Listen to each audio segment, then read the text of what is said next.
Glória a Deus. Eu estava meditando essa semana, né, tentando, humanamente, né, às vezes falando que a gente tenta pensar numa mensagem, a gente tenta colocar com as nossas palavras, mas nada disso é possível se o Espírito Santo não estiver com a gente, né? Então, eu estava com uma ideia, bolando ali, né, preparando, e o Espírito Santo, vai para cá, vem para cá, não, fala isso aqui, foi isso aqui. Então, eu intitulei essa mensagem, com a graça de Deus, chamada de Pequenas Atitudes, Grandes Milagres. Amém? E Deus me trouxe uma passagem muito corriqueira, né, muito famosa na Bíblia, que se encontra nos 4 evangelhos, né? E ela traz, cada evangelho traz um pouco desse relato. Só que eu decidi meditar no livro de João, que é muito mais rico em detalhes e traz muito mais mistérios. Assim eu acho, né? Que eu consegui tirar, com a graça de Deus, para que eu pudesse compartilhar com os irmãos. Amém? Eu queria ler com os irmãos o livro de João, capítulo 6, a partir do verso 5 até o 9, primeiramente, né? NVI.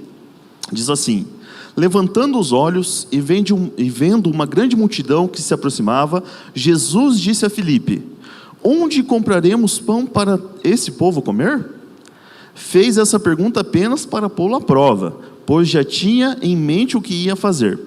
Filipe lhe respondeu: 200 denários não comprariam pão suficiente para que cada um recebesse um pedaço. Outro discípulo, André, irmão de Simão Pedro, tomou a palavra. Aqui está um rapaz com 5 pães de cevada e 2 peixinhos. Mas o que é isto para tanta gente? Amém? Eu estava meditando e eu falei, sim, Deus, né? Palavra maravilhosa. É uma palavra que a gente tira, que a gente medita, que a gente se alimenta, né? Mas qual que é o princípio, qual que é a palavra, o mistério que está aí atrás? Deus falou, então, né, já que você está pedindo, é isso aqui, né? E eu gostaria de compartilhar. Jesus, ele não fazia nada sem um propósito, né? Tudo que Jesus veio fazer tem um propósito, né? Só que, olhando para Jesus, eu consigo entender que ele tinha um propósito diário e um propósito eterno. Como assim? Todo dia, Jesus curava, transformava, libertava, fazia N coisas, né? Maravilhas tremendas. E era diário. Então, cada pessoa tinha o seu dia transformado ali. Várias pessoas assim no decorrer do seu ministério terreno. Só que ele também tinha um propósito eterno, que era a nossa reconciliação com o Pai. Amém? Ele tinha um propósito de morrer numa cruz. Ele sabia de tudo que ele ia sofrer, mas ele não abandonou o propósito eterno. Ele fazia o propósito diário e fazia o propósito eterno.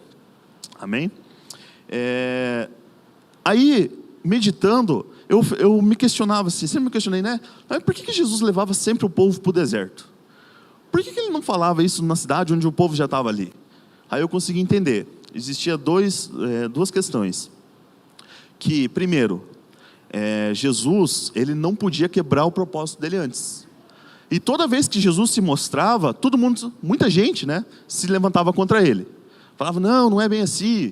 Quem é você para se dizer filho de Deus? Né? Como assim você vai destruir, né, destruir o templo e reconstruir em 3 dias? Isso é impossível. Então ele levantava, afirmava muita coisa que o povo não entendia, né? Jesus estava profetizando muitas coisas para o além. Só que se ele fizesse isso com muita gente dentro da cidade, automaticamente ele chamaria muita atenção e provavelmente o ministério dele seria cortado, ele seria interrompido, porque o povo poderia entender, né, os soldados romanos, entender que ele estaria causando uma revolta. Então ele tirava o povo da cidade para pregar com liberdade, porque ele sabia que lá não teria muito problema. E também o povo que ele levava era um povo que estava disposto, era um povo perseverante, porque o povo que ia atrás dele era um povo que realmente queria ouvir a palavra. Então o povo teria que largar seus afazeres, sua casa e tudo mais, para poder ouvir a palavra de Deus. Amém? Então, Jesus era estratégico em todos os pontos. Não tinha nada que Jesus fizesse que não tinha esse propósito. Então, ele levou o povo tudo para o deserto. Só que, o que acontecia? Jesus, se a gente ler um contexto anterior, a passagem anterior, Jesus já estava pregando há muito tempo. E ele estava indo para outro lugar, e o povo soube. Todos os povos em volta souberam que ele estava indo para tal lugar, e foram antes, foram seguir Jesus, chegaram antes que Jesus lá. E quando Jesus chegou lá, se deparou com todo mundo, querendo ouvir a palavra de Deus. Então Jesus entendia que aquele povo estava sedento por algo, sedento por uma palavra. Então, ok. Então, Jesus, ok, vocês querem ouvir? Então, vamos falar. Vamos falar. Só que chegou um tempo em que Jesus olhou para aquele povo e viu a vontade deles, a necessidade deles de ter um pastor, porque eram ovelhas desgarradas, eram pessoas querendo absorver, querendo viver, querendo algo a mais, fugir daquela realidade já que não levava eles a lugar nenhum. E eles viam em Jesus algo diferente, algo realmente que vinha do céu. E eles queriam cada vez mais. E Jesus teve paixão, teve compaixão, porque eles já estavam alimentados espiritualmente. Mas agora eles estavam com uma necessidade física, que eles precisavam comer, simplesmente comer. Só que, entrando nessa parte, eu queria entrar no primeiro ponto da mensagem, que se chama Os Três Princípios. Nesse trecho que eu li, nós vamos tirar 3 princípios importantes através desses 3 homens relatados ali fora Jesus. Vamos falar de Filipe, vamos falar de André e vamos falar desse rapaz que não tem um nome, ele é desconhecido. Primeiro, nós temos que entender qual que é o propósito que nós podemos tirar sobre a vida de Filipe. Então, quando Jesus estava falando com alguém, quando está falando com um dos seus discípulos, ele estava querendo treinar. Em muitas passagens nós vamos ver que Jesus sempre questiona um determinado discípulo importante. Por quê? Porque ele queria transformar a vida daquele discípulo. Porque ele sabia que o propósito, a tarefa, a missão que Jesus estava entregando sobre a vida deles era muito grande, era muita responsabilidade. Então Jesus queria preparar os seus sucessores, queria preparar eles para o que ia vir depois que Jesus ascendesse aos céus. Então Jesus coloca Filipe à prova. Então Filipe, puxa vida, tá vendo esse povo aí? E Filipe, tô. Então, esse povo está com fome. Daí Filipe, eu também. Estou supondo uma conversa, tá bom? Então, o que você acha da gente comprar uma comida para essa galera? Legal. Mas Jesus não tem dinheiro para comprar pão para essa galera. Jesus, olha, não tem nem lugar perto que faça pão aqui. Jesus, o senhor está bem? O senhor falou demais, o senhor não está meio cansado? Não tem como conseguir isso. Jesus, a gente precisa. Jesus já sabia o que ia acontecer. Jesus estava colocando ele à prova, estava testando ele, porque Jesus já sabia o que ia acontecer. A gente vai frisar bem essa parte, o que Jesus já sabia. Então, Filipe estava por meio natural, tentando resolver o problema. E Jesus, não, Filipe, quero conversar com você um pouco mais além, um pouco mais sobrenatural. Mas sobre o quê? Então nós vemos que Jesus estava querendo tirar o quê de Filipe? Fé. Porque Filipe era um homem que deixou os seus afazeres para seguir Jesus, e era um dos mais próximos ali, era um dos 12. E Jesus queria que Filipe começasse a agir por fé, porque era isso que ele necessitava. É por isso que ele responde dessa forma: nem 200 denários seria o suficiente para que cada um comesse um pedacinho de pão. Então Jesus estava treinando ele, vamos mexer, vamos tirar às vezes essa racionalidade, vamos colocar fé. Você é um cara racional, ótimo, mas agora é fé. Vamos falar sobre fé. Então o primeiro princípio que nós tiramos dessa passagem é o quê? É ter fé. Por mais que o problema seja gigante, por mais que não tenha solução, nós temos que ter fé.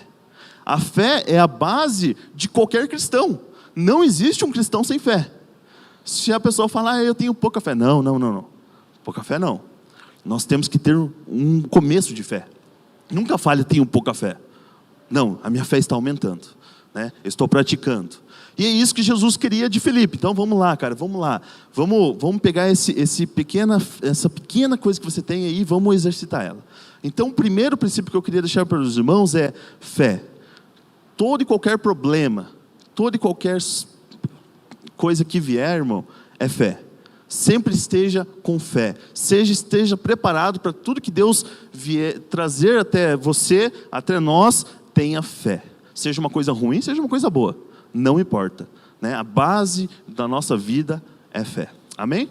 Enquanto Felipe ainda falava, né, tentando explicar para Jesus da forma racional, um outro discípulo toma a palavra e interrompe ele. Fala assim, calma lá, Jesus. Seguinte, eu estava aqui em volta do senhor aqui e eu vi essa sua discussão com o Felipe, né? Essa sua fala. E eu achei que um rapaz com dois peixes e 5 pães é o suficiente, né? Qual que é o princípio que nós tiramos sobre a vida de André? Que ele não foi intrometido, de maneira nenhuma. Mas o princípio que nós tiramos da vida dele é que a pessoa que quer ter a sua vida transformada é uma pessoa que tem que estar próxima de Jesus. É uma pessoa que tem que estar ouvindo o que Jesus está falando. E ele estava ali pronto para alguma coisa. Então, a palavra de Deus, ela é representada em Jesus, né? Então, quando a gente fala sobre palavra, é Jesus, né? Jesus é a palavra de Deus, é a palavra encarnada, é a palavra que desceu no céu e se revelou à humanidade. Jesus é a expressão visível de Deus. E toda vez que nós olharmos para Jesus, nós temos certeza que estamos vendo a Deus. Amém?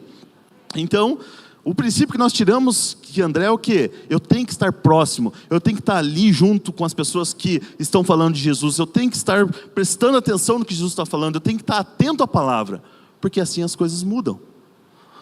Então, é incrível essa percepção que André teve.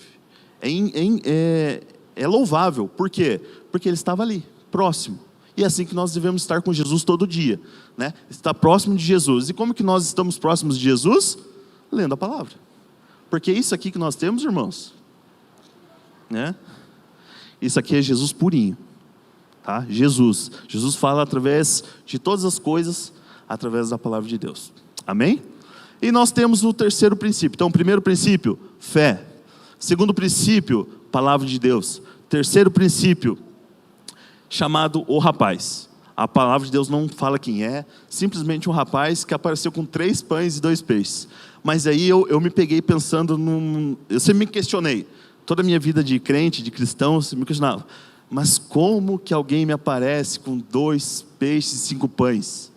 Por que que ele deu aquilo sabendo que não daria para alimentar 5.000 homens, fora mulheres e crianças, né? O que ele tinha na cabeça? Da onde teve tempo de achar um rapaz para levar essa comida para Jesus?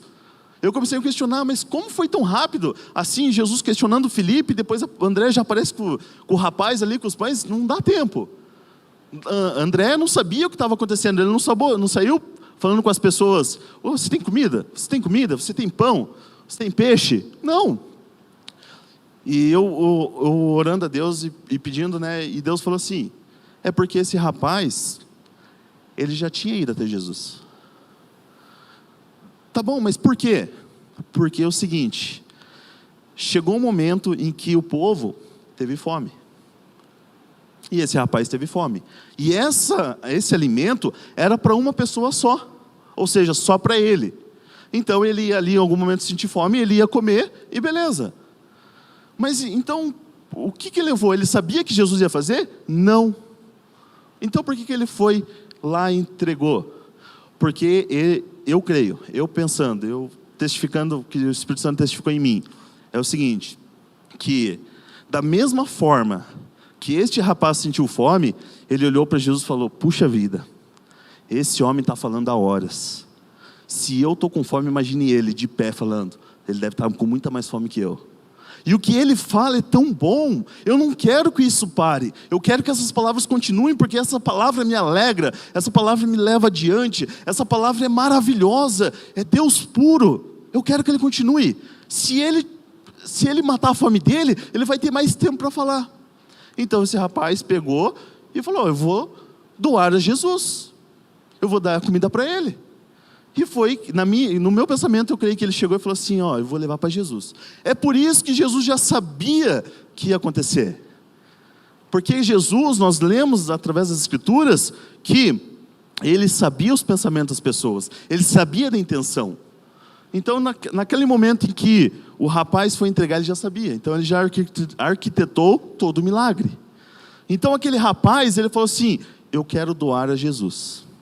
Então, na medida em que ele ia caminhando, ele falou: não, eu vou ter que dar. Ele tem que continuar falando, Ele pegou, Jesus questionou Felipe. Jesus: agora é a hora de questionar. Porque quando eu questionar o Felipe, ele vai tentar me explicar com a razão, o André, ele já vai encontrar o André e vai estar tudo certo. E foi isso que aconteceu. Porque Jesus sabe o que vai acontecer. Amém? Meu irmão, não ache que as coisas estão perdidas. Não ache que Jesus esqueceu de você. Nunca. Ele morreu por nós. Por que ele ia deixar de pensar na gente? Né? A razão de Jesus ter vindo à terra foi por nós, para arrancar o pecado do mundo, para que a gente tivesse acesso a Deus novamente. Então hoje, ele rogou ao Pai para que o Espírito Santo estivesse a todo momento conosco. Então ele não esquece. Em tudo que você estiver fazendo, o Espírito Santo está com você, né? Então as pessoas às vezes acabam caindo num pensamento bobo, às vezes, que Deus não lembra de mim, Deus não sabe quem eu sou. Mentira! Deus sabe cada ação que você faz, Deus sabe cada pensamento que passa, cada tentação que você sofre, cada perca, cada ganho. Deus sabe, porque Deus está lá registrando todo momento, tudo. Deus se importa muito com você. Deus se importou demais a ponto de morrer por você, morrer por nós. Amém? Então esse rapaz entrega ali a Jesus, e Felipe, às vezes, não consegue chegar perto ali. Então o rapaz chega nos discípulos: eu queria alimentar Jesus. Dele: vem cá então. Então André pega ele, leva até Jesus. Jesus, eu vi a conversa de vocês aí, tem um rapaz aqui que trouxe uns pães aqui, uns peixinhos, mas é pouco, né? Aí que está a questão. Não importa o tanto que você tenha, não importa se é pouco, mínimo, baixo, se você apresenta a Deus, Deus faz grandes milagres. Amém? As grandes maravilhas vão acontecer com o pouco que nós temos. Amém? Não importa, você acha no seu intelecto, acha que, puxa vida, isso não vai mudar nada. É isso que muda tudo. São as pequenas coisas que fazem as grandes, né? Por exemplo, você não tropeça numa montanha, você tropeça numa brita bem pequenininha. É o suficiente para te derrubar. É as pequenas coisas que fazem as grandes caírem, ou as grandes se transformarem. Amém? Então esse é os princípios: fé, palavra de Deus. E qual é o princípio que nós temos desse rapaz? Generosidade. Generosidade é o que faz Deus mover a sua vida, tá? Mas eu não estou falando simplesmente de dinheiro. A pessoa é generosa, deu não sei quantos. Não é só isso. Estou falando de generosidade em você doar-se. É o ato de doar-se. Mas como assim? Doar-se seu tempo a Deus, doar-se seu tempo a pessoas, doar-se ao seu emprego, mas fazendo com qualidade. Não deixando as coisas de lado, mas fazendo com excelência. Sabe? Se dedicando àquilo. Isso é ser generoso. Sabe? Às vezes você está ali cansado, e alguém precisa de uma palavra, doar-se. Às vezes você está cansado, tem um compromisso ali, às vezes você não está envolvido, mas você quer estar presente. É o doar-se. Amém? Então esses são os 3 princípios que vão mudar a nossa rotina, vão mudar todo o nosso relacionamento com Deus. Amém, meu irmão? Glória a Deus. Outra coisa que nós devemos atentar é que os milagres, eles são inexplicáveis. A gente não pode querer tentar explicar, resolver, porque Deus simplesmente faz. Deus entende, nós não precisamos entender, nós precisamos crer. Se nós cremos, Deus tem livre acesso para que as coisas aconteçam. Amém? Então, o princípio da fé A fé é que nos faz conhecer a Deus. A fé é que nos faz ser salvo. Meu irmão, a gente tem que parar de colocar fé nas coisas, né? Eu tenho fé que eu vou conseguir aquele carro do ano, que eu vou comprar minha casa. Não, glória a Deus, mas nós não devemos colocar fé em objetos. Nós devemos colocar fé em Cristo. Então, quando alguém perguntar para você, me explica o que é fé. Você pode falar assim, fé é crer em Cristo. Porque se nós temos fé que Cristo veio ao mundo, nasceu de uma mulher virgem, ele começou o seu ministério aos 30 anos, fez seus discípulos, curou, multiplicou pães, fez tudo os milagres, né, as maravilhas, morreu, sofreu, foi humilhado, né, foi xingado, foi cuspido, foi zombado, sofreu, foi crucificado, morreu, mas ressuscitou. Você explicar isso para uma pessoa, isso é fé, né? Se eu tenho fé, você abre caminho para que Deus faça todas as outras coisas. Então a gente tem que parar de perder tempo em que eu tenho fé que eu vou conseguir. Não, eu tenho fé que Jesus já conseguiu para mim. Amém? Então a gente tem que mudar o nosso jeito de pensar, porque se eu faço uma coisa e não deu certo, e eu vou fazer essa coisa de novo, eu sei que não vai dar certo, porque eu fazendo as mesmas coisas, eu não atinjo resultados diferentes. Se eu quiser atingir resultados diferentes, eu tenho que crer corretamente. Amém? Nós temos a palavra de Deus. A palavra de Deus é que nos ensina sobre tudo isso, quem é Deus. Ela nos ensina sobre o ponto humano. Ela tem resposta para os pontos humanos. Ela tem resposta para o mundo espiritual. A palavra de Deus nos alimenta. A palavra de Deus nos leva a andar sobre este mundo trevoso. A palavra de Deus nos ensina tantas coisas que estão escondidas, né? A palavra de Deus diz que o privilégio, né, o mistério de Deus é esconder as coisas dos reis, né? E o privilégio dos homens e dos reis é tentar descobrir. E está tudo aqui, meu irmão. Então, quando a gente tenta ler e não entende, é que Deus quer que você trabalhe mais um pouco ali, para você compreender o que está acontecendo, porque Deus tem algo para você. Quando você se deparar com uma passagem que você não está entendendo, Deus quer falar algo com você. Então, só que Deus quer que você trabalhe um pouco mais, né? Hoje as pessoas querem crescer na vida, qualquer aspecto, seja profissional, seja pessoal, familiar, e quer crescer. Está certo, não está errado. O problema é que as pessoas começam a olhar para cima e começam a imaginar a altura, e vai. Não, está errado. Deus já mostrou isso lá na Torre de Babel. Os homens queriam construir para chegar a Deus, se assemelhar a Deus. Deus falou, não, está errado. E o que Deus quer falar com a gente então? Deus, Ele quer que você cresça como? Cavando. Como assim? Aí a gente olha para aquela passagem que fala que a pessoa lá construiu a sua casa em areia. Veio as ondas, a tempestade, o vento e levou tudo. Mas aquele que construiu a sua casa na rocha, esse vai perseverar, esse vai resistir, né? É mais fácil construir algo numa terra, numa areia ou numa rocha? É claro que é mais fácil na terra. Por quê? Porque a rocha é Cristo. E o que Deus está falando isso? Que você tem que cavocar na rocha. E é fácil? Não é fácil. E é isso, é diariamente, é cavocando, é construindo, é se aprofundando em Cristo, na rocha. É assim que a gente vai crescer, tá? A gente tem que parar de olhar para cima. Não, a resposta às vezes está embaixo dos nossos pés, que é Cristo, que é a nossa base. Amém? E nós temos a generosidade. A generosidade é um ato de amar. A generosidade partiu primeiro de Deus, ao criar vida, ao criar todo esse mundo lindo que nós vimos, esse planeta. A generosidade de Deus a dar ao homem o conhecimento, estudar e criar coisas. A generosidade sempre primeiro parte de Deus, abrir mão do seu único filho para que morresse por nós. Então generosidade é amor. E é isso que um cristão tem que ter. Cristão é sinônimo de generoso. Tá? Então não temos desculpas para Deus, não temos como mais falar essas coisas. Eu vi que a pastora Andréia falando sobre a questão que tocou ela aqui, essa passagem, e realmente é isso, né? A gente tem que estar disposto a doar-se, a dar o momento que nós estamos ali sendo convocados. É a todo momento. Deus quer isso de nós porque Deus colocou essa responsabilidade sobre nós, seus filhos. Amém? Glória a Deus. Mais uma questão sobre a palavra. A palavra de Deus, ela é a verdade, certo? Todos concordam comigo? Né? A palavra de Deus, ela nos ensina muitas coisas e ela nos alerta sobre as mentiras. Então nós temos 2 pontos, a verdade e a mentira. Tá? Nós cristãos não vivemos pelo que é certo e pelo que é errado. Não, isso acabou. Como assim? Por exemplo, é certo fumar maconha ou é errado? Certo ou errado? Errado? Para nós é errado. Na Holanda é certo. E aí?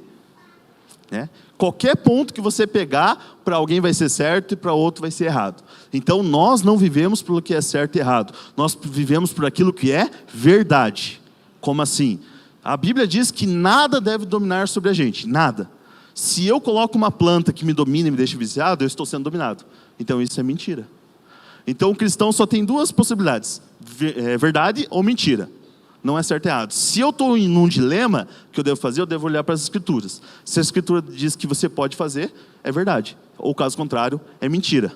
Por quê? Porque Jesus é a verdade e o diabo é o pai da mentira. 2 lados.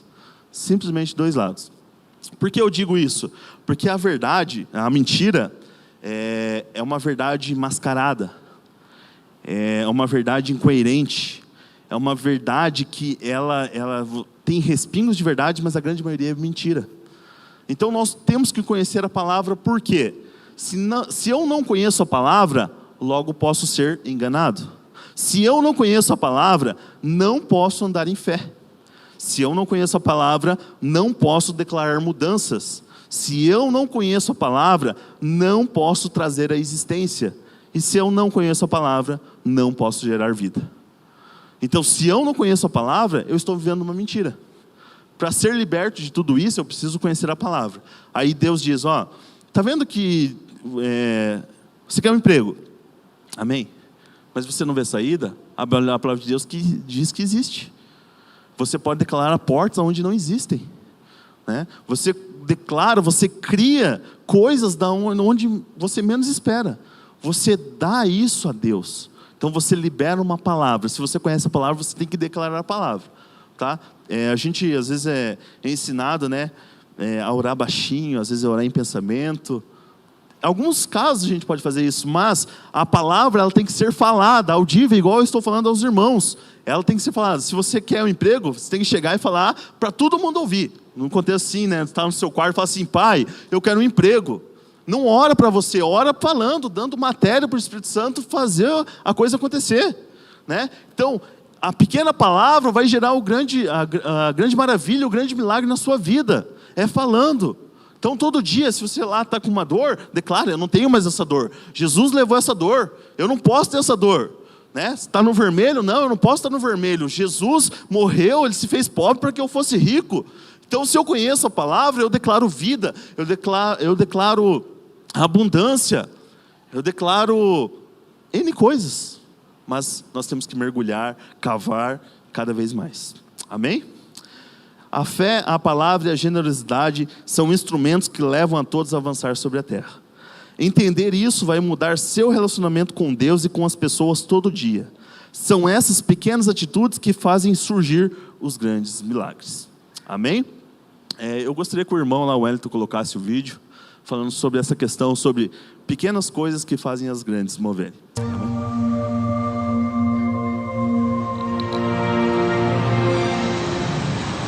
Imagine que você está no comando de um imenso navio, movendo-se em alta velocidade. Como é possível para uma única pessoa mudar o curso de algo tão grande?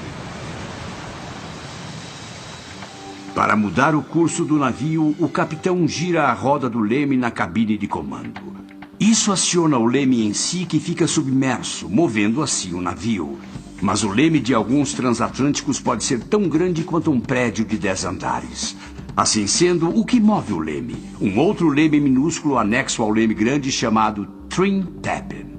Graças às maravilhas da engenharia, quando o Trim Tab move-se para um lado, cria vácuo suficiente para acionar o leme grande. O Trim Tab é minúsculo comparado ao tamanho e ao peso do navio. No entanto, é o Trim Tab que determina o curso da embarcação. Às vezes pode parecer que fazer mudanças na vida ou no trabalho é como conduzir um grande navio. Mas o princípio do Twin Tab, de que pequenas mudanças podem exercer grande impacto, aplica-se a muitas áreas. Lembro-me de uma grande metrópole que buscava uma grande solução para um grande problema. Nova York estava dominada pelo crime. Para resolver o problema, as autoridades inicialmente achavam que precisavam fazer algo grande, algo heróico, como eliminar desigualdades ou reformar os serviços sociais. Em vez disso, começaram a pensar diferente. E se focassem nos pequenos crimes? Crimes que indicavam desordem na cidade e convidavam a crimes mais graves. Voltaram suas atenções a pequenas violações que ocorriam no metrô. Criaram novas formas de limpar rapidamente as pichações dos vagões. Se um vagão não pudesse ser limpo antes de ter de entrar em operação, era recolhido. Também descobriram que cerca de 170 mil pessoas saltavam as roletas diariamente, evitando pagar passagens, mantendo os trens limpos e combatendo as pequenas violações. A cidade reduziu as transgressões no metrô em 75%. Ao aplicarem o mesmo princípio em diferentes áreas na cidade, a delinquência caiu pela metade e os assassinatos diminuíram em 2/3. Esse exemplo mostra como pequenas coisas podem exercer grande impacto. Mas o princípio do Twin Tab também se aplica às pessoas, especialmente no trabalho. Muitas pessoas não estão comprometidas com seu trabalho, não estão realizadas nem empolgadas. A maioria sente-se impotente para mudar qualquer coisa e culpa a organização, o chefe ou sua falta de autoridade. Na verdade, você é a força criativa em seu trabalho e em sua vida. Não importa qual o seu papel, sua contribuição pode fazer diferença. Você pode se tornar um Twin Tab. Como? Simplesmente focando no que pode fazer, mesmo que não sejam atribuições do seu cargo. E então fazer pequenos ajustes e melhorias pelo caminho. Quando Madeleine Cartwright assumiu a direção de uma escola no subúrbio, encontrou uma situação desesperadora. Um prédio com mau cheiro, corpo docente desestimulado, pais não participativos e crianças que estavam ali apenas tentando sobreviver num ambiente insuportável. Madeleine tinha muitas razões para desanimar e até achar que seria impossível mudar a situação. Um dia ela chamou o zelador para falar do mau cheiro que permeava o banheiro dos meninos. Eu já limpei este banheiro, dona Madeleine. Mas não parece limpo. O cheiro está vindo do chão. Tem 10 anos de urina no concreto. Não vai sair. Preciso de água quente e alguns escovões. Água quente e escovões? Foi o que eu disse.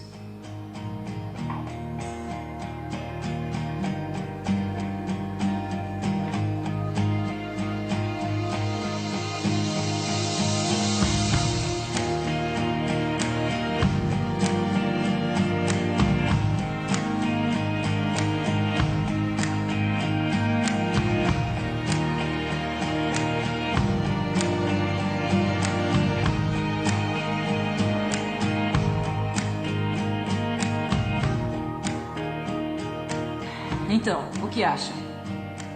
O mau cheiro foi embora, não foi? Foi mesmo. Os comentários sobre o que a diretora havia feito espalharam-se rapidamente. Os alunos e os professores e até mesmo os pais falavam a respeito. E mesmo fora da escola, na comunidade, todos falavam a respeito. Se ela pretendia enviar um sinal claro de que a escola estava mudando, conseguiu. Ela também notou que dia após dia algumas crianças iam à escola com as mesmas roupas sujas. Ela achava que se a criança se sentisse suja e sem atenção, isso afetaria sua capacidade de aprender. Então levantou fundos para comprar uma lavadora e uma secadora e a comunidade ajudou a angariar roupas. Se as crianças vinham com roupas sujas, podiam trocar pelas roupas extras e ir para a aula. Professores e outros voluntários lavavam a roupa e quando as crianças voltavam à tarde, suas próprias roupas estavam limpas e dobradas. Ela continuou a aplicar o princípio do Twin Tab de muitas formas. Logo, todos estavam envolvidos e comprometidos com o novo espírito da escola. Uma cultura de fazer o que fosse preciso emergiu entre os professores e demais funcionários. Juntos, eles enfrentaram de frente e superaram os desafios que impediam que as crianças aprendessem. Eles davam comida, cuidavam das necessidades médicas e até lutaram contra o comércio de drogas no bairro. A escola tornou-se um abrigo seguro para as crianças. Madeleine Cartwright sabia que as crianças conseguiriam aprender se suas necessidades básicas fossem satisfeitas e se elas soubessem que era isso que se esperava delas. Toda a comunidade respondeu, as médias aumentaram consideravelmente e a escola mudou. Lembre-se, o segredo para o grande é o pequeno. Tornar-se um Twin Tab começa com a identificação de uma necessidade, seguida de ações. Você não precisa ter o cargo mais empolgante ou de alto escalão para ser bem-sucedido, para amar seu trabalho. Todos os dias você enfrenta momentos de escolha, momentos onde você pode escolher ser um Twin Tab. Pode trabalhar além das atribuições do seu cargo, mas dentro do seu círculo de influência e exercer um impacto tremendo. Amém? Então, o vídeo nos mostra, né, o que é ser um Dream Tap, né? A questão é, pequenas coisas fazem as grandes moverem. As pequenas coisas que nós temos diariamente, que Deus coloca, é que vão fazer os grandes milagres. Então, nessa passagem sobre a multiplicação, primeira grande multiplicação de pães, Jesus, ele foi a pessoa que menos, vamos dizer assim, não menosprezando, mas que menos fez coisa, porque ele precisou da logística de muitas pessoas para fazer alguma coisa. A questão de Jesus foi o quê? Declarar, né? Continuando ali na leitura do versículo, eu quero entrar no segundo ponto, que se chama resultados. Primeiro ponto, os princípios, agora vamos aos resultados. João 6, do 10 ao 13, diz assim: Disse Jesus, mandem o povo assentar-se. Havia muita grama naquele lugar, e todos se assentaram. Eram cerca de 5.000 homens. Então Jesus tomou os pães, deu graças, e os repartiu entre os que estavam assentados, tanto quanto queriam. E fez o mesmo com os peixes. Depois que todos receberam o suficiente para comer, disse aos seus discípulos: ajuntem os pedaços que sobraram, que nada seja desperdiçado. Então eles o ajuntaram e encheram 12 cestos com pedaços dos 5 pães de cevada, deixado por aqueles que tinham comido.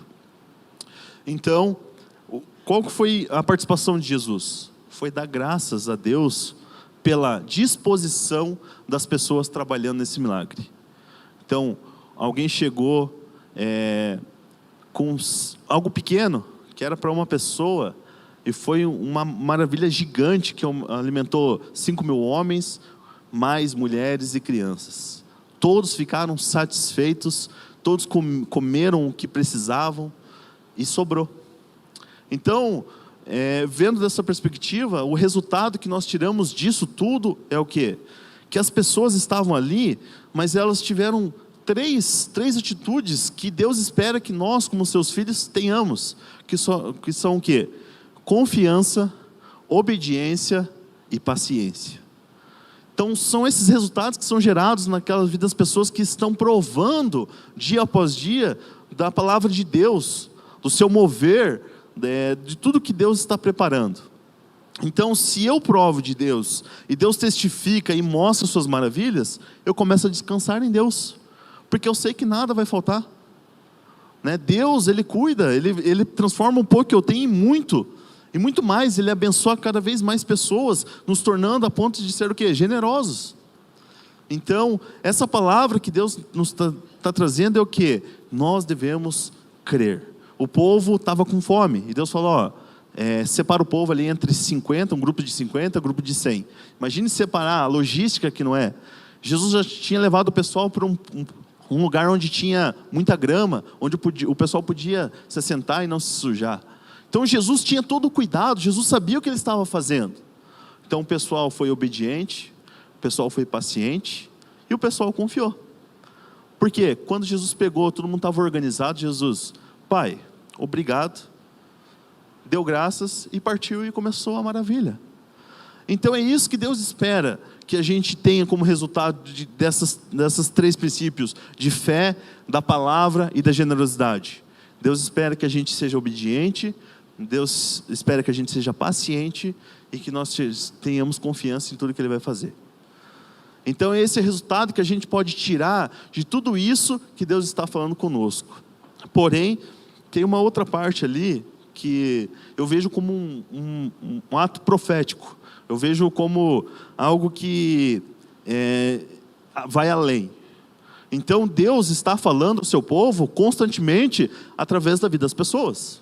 Então, domingo após domingo, toda quarta, curas e milagres, aqui alguém traz uma palavra, é Deus usando essa pessoa para dar pão aos seus filhos, né? Porque a palavra diz, não só de pão viverá o homem, mas de toda a palavra de Deus. E a palavra de Deus se assemelha a pão, porque está alimentando o nosso espírito, amém, irmão? Então, o que quer dizer isso? Quando sobraram, Jesus fala, recolhe tudo para que não haja desperdício. E interessante que se juntaram 12 cestos. O que o 12 se representa na Bíblia? Ele representa o governo perfeito de Deus. Ou seja, Deus está mostrando ali que tudo que foi orquestrado ali estava no controle de Deus, e o que é no reino de Deus mostrado na terra. Então o que aconteceu foi uma obra perfeita de Deus, né? Que tudo foi conforme Deus tinha planejado.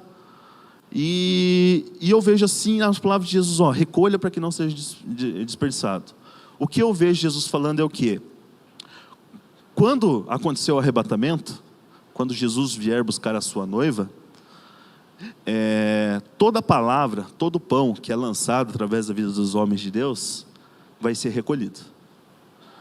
As pessoas que ficarem, infelizmente que ficarem, não vão ter com o que se alimentar. Deus não vai deixar essas palavras que foram ditas para que o povo se alimentasse, se alegrasse, fosse confiante, perseverasse. Deus não vai deixar essas palavras para as pessoas, porque quem ouviu, quem creu, quem se alimentou, vai subir. E Deus vai recolher toda a palavra, e essas pessoas vão passar uma fome espiritual durante esse tempo. Por isso que se chama grande tribulação. Então, nós, pela graça de Deus, não passaremos por isso, não veremos isso, porque estaremos celebrando o quê? A bodas do Cordeiro. Amém? Amém, irmão? Glória a Deus. Então, eu vejo como Deus está falando aos seus filhos constantemente a sua palavra, colocando princípios, colocando a alegria, sabe, o desejo, a perseverança, mas Deus está colocando também um sinal de alerta ali, pessoal, eu morri por vocês, mas no final tem pessoas que terão contas a serem acertadas, e nós não queremos isso. Então, quando a Bíblia fala assim, ao que tem ouvidos, ouça, é Deus falando e repetindo, porque nós sabemos que estamos no instante final, né? Que Jesus, Ele já está vindo para o arrebatamento, não a segunda volta, tá? A segunda volta é outra história, estamos falando de arrebatamento, porque o pessoal confunde, né? Arrebatamento com a segunda volta, não, são duas coisas diferentes. A segunda volta é quando Jesus vier para reinar sobre a terra, depois desses 7 anos de tribulação, mas esse é um papo para outra história, amém? Então, nessa noite eu gostaria de compartilhar essa mensagem para que fique gravado no seu coração, para que o pão que está sendo distribuído, das pequenas coisas, das pequenas palavras que estão sendo lançadas, é o suficiente para acontecer uma grande maravilha em nossas vidas, tá? Se está difícil no trabalho, declare. Se está difícil na família, declare. Tudo declare. Começa a conversar mais com Deus, começa a praticar, começa a cavocar, começa a descobrir quem é Jesus, e assim você só vai crescer, só vai crescer. Nada, ninguém, nenhuma adversidade vai parar você. Amém? Glória a Deus, meu irmão. As pequenas atitudes que realizamos hoje será o grande milagre de amanhã. Amém? Eu gostaria de que você ficasse em pé.